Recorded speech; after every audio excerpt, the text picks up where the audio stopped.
there has been a breakdown in the personal trust and enthusiasm between the president and the prime minister. I do think it is consistent with this idea that the president feels his friend let him down. We now joined on the show by Christopher Clary, a renowned geopolitical expert.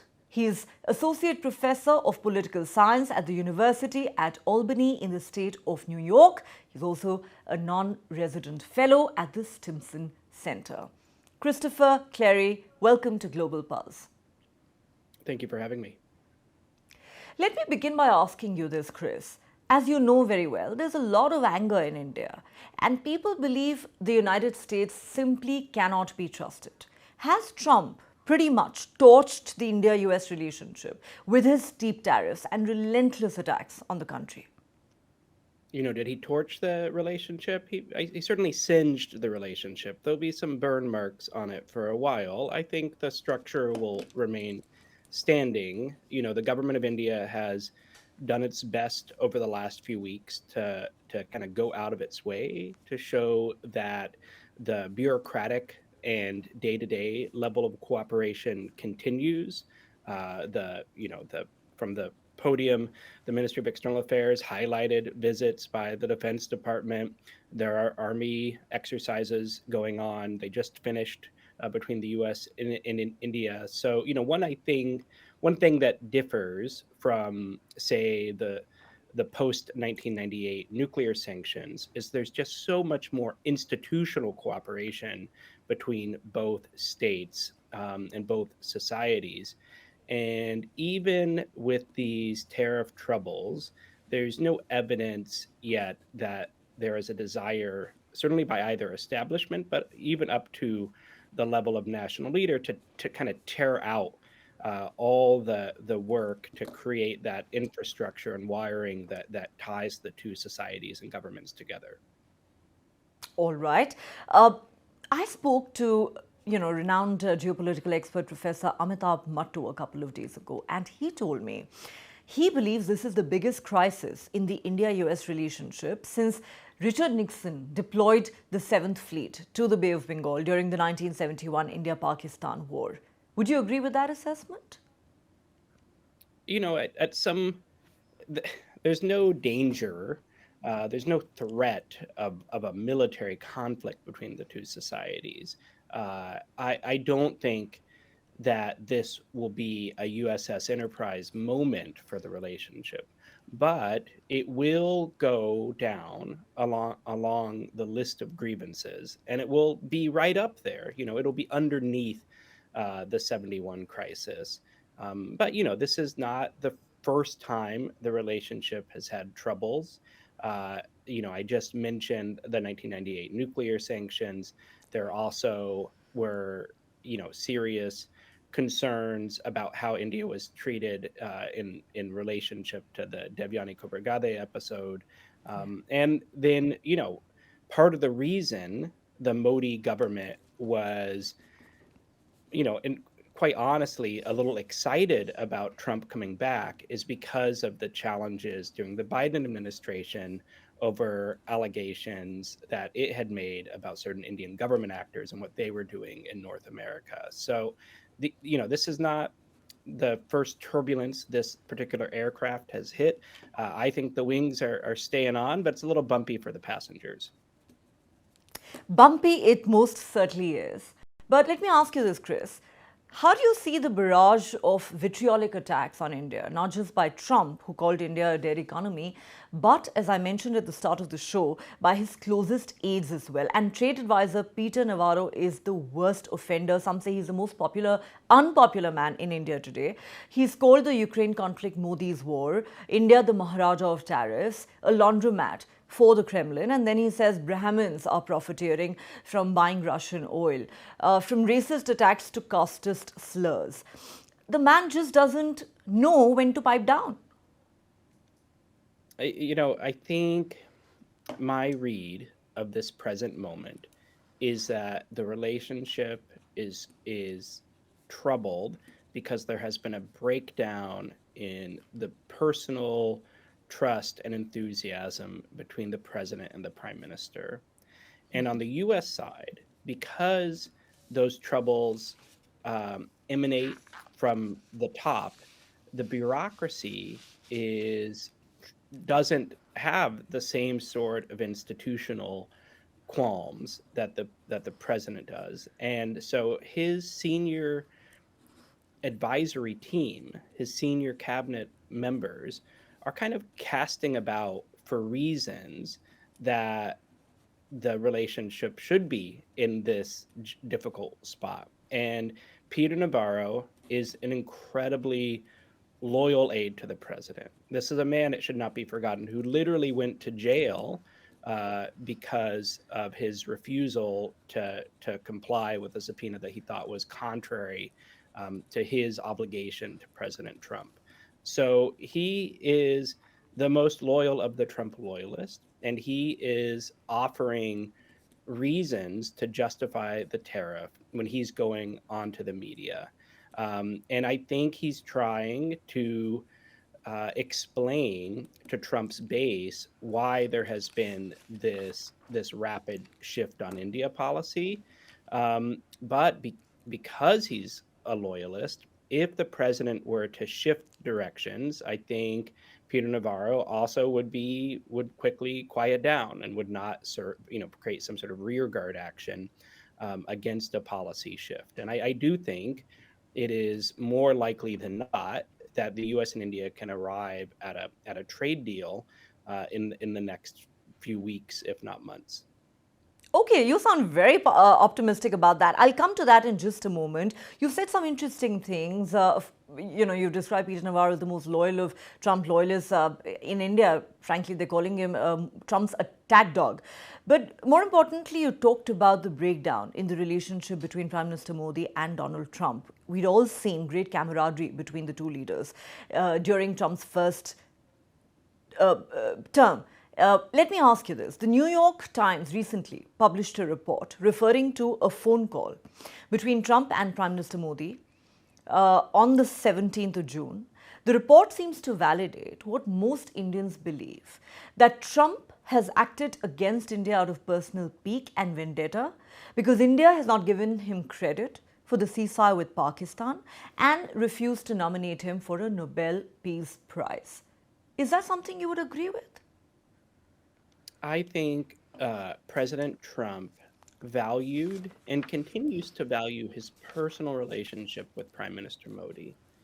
And as you know from your own life, as our viewers know from their own life, when a friend hurts you, it stings differently than when an enemy does. And I believe that the president, in his heart, thinks that he helped in the May crisis, and the prime minister's unwillingness to acknowledge U.S. crisis management, which makes sense from Prime Minister Modi's standpoint because he wants it to be clear to the Indian public that it was Indian military might and not outside assistance that led to the ceasefire in May. But I think the president was hurt by that. And was hurt by a phone call that not only didn't acknowledge the president's view of the matter, but may have directly refuted it in some instances. And then I think that the trade issues, which had not been resolved, in part because of India's very strong views on agricultural access, led the president to believe that maybe another conversation was necessary between the prime minister and president, between these two great men in President Trump's view, to resolve the matters, to wash over, to wash away any problems that the bureaucracy had identified.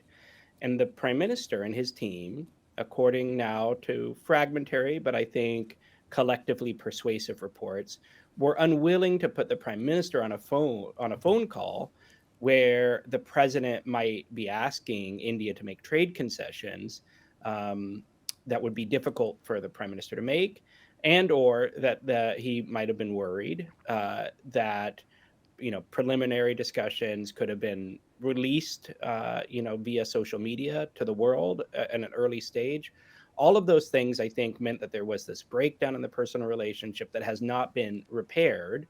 And it is, according to the available reports we have, they've not had another conversation. And I think that's probably hurtful to Trump. And whether that is, pique or animus or something else, I think that a lot of our current challenges derive kind of from that trajectory that brought us here.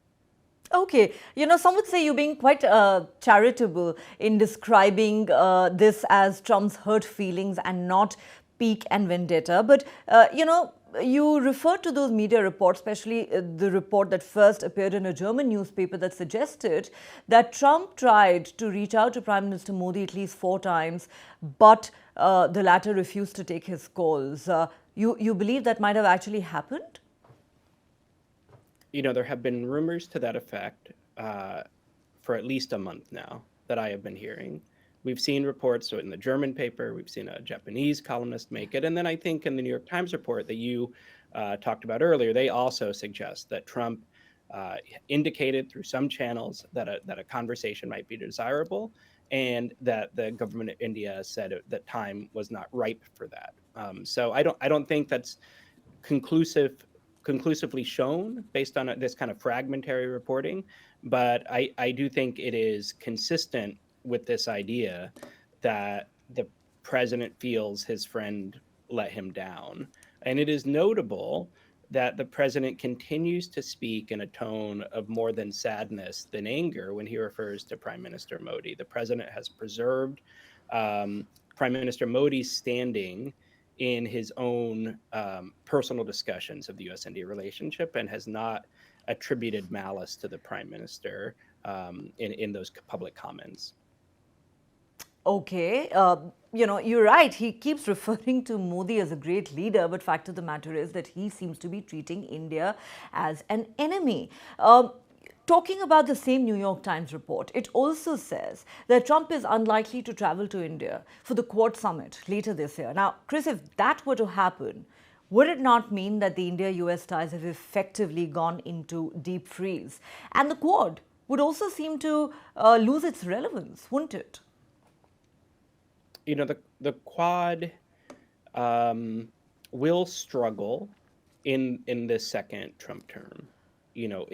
What is the Quad about fundamentally? That has been a challenge for this grouping since it was rejuvenated in the first Trump term. We should give, I think, the president's team the first go around. They really did bring the Quad back in a real way. The Biden administration continued it. But the mission of the Quad was to provide a variety of public goods to the world on security, on infrastructure, to help build out a non-China centric future. And the U.S., for its part, has kind of put some of those tools away. In fact, maybe thrown the tools in the trash, right? USAID has been dismantled. And then trying to use trade in a preferential way to build an alternative to the Chinese, to a Chinese-led economic order, the president has decided to privilege Sure. The relationship between the U.S. and the other three members of the Quad has struggled in the Trump era because Australia, Japan, especially as long-term treaty allies, have felt that being singled out by the president on trade issues is deeply unfair. They've been asked to renegotiate or at least sort of reconsider kind of fundamental aspects of the defense partnership. That includes AUKUS for Australia. And so those hurt feelings that exist now in all three relationships from DC in the Quad, those are going to carry over.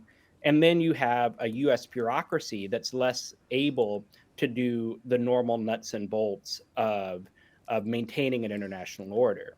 So the Quad is going to be in this diminished status, even though I do not expect for it to fall apart, just as BRICS and the SCO have gone into diminished status for a while, and the Quad was, resurrected once, right? It emerged after the humanitarian response to the Indian Ocean tsunami in 2004, and then it was put away in deep freeze in 2007. But it came out of that cryogenic chamber just fine in the first Trump term. And if it needs to go in the refrigerator or in deep freeze, I suspect it will handle that just fine. And if China returns to a period of greater assertiveness and aggressiveness on the global stage, I think the Quad will be a useful grouping to try to deal with that problem.